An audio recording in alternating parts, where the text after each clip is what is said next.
کیا آپ کو پتہ ہے کہ آپ کے دشمن سے زیادہ آپ کا نقصان کون کر رہا ہے؟ وہ کوئی باہر والا نہیں بلکہ آپ کی اپنی زبان ہے۔ ہم دن بھر نمازیں پڑھتے ہیں، صدقہ دیتے ہیں اور شام کو غیبت کر کے اپنی ساری نیکیاں اس شخص کی جھولی میں ڈال دیتے ہیں جس سے ہم نفرت کرتے ہیں۔ قرآن نے غیبت کو اپنے مرے ہوئے بھائی کا گوشت کھانا کہا ہے۔ کتنی عجیب بات ہے کہ جس بندے کی ہم برائی کر رہے ہیں دراصل ہم اسے فائدہ پہنچا رہے ہیں۔ ہمارا غصہ، ہماری جلن ہماری اپنی محنت کی کمائی کو دریا میں بہا دیتی ہے۔ اور چغل خوری یہ ایک ایسا زہر ہے جو ہنستے بستے گھر کو راکھ کر دیتا ہے۔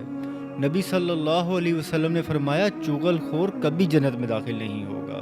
ایک کی بات دوسرے تک پہنچا کر آگ لگانے والا شخص دنیا میں بھی ذلیل ہوگا اور آخرت میں بھی رسوا۔ اپنی نیکیوں کا پہرا دیں، دوسروں کے عیب تلاش کرنے سے بہتر ہے اپنے عیبوں پر نظر رکھیں۔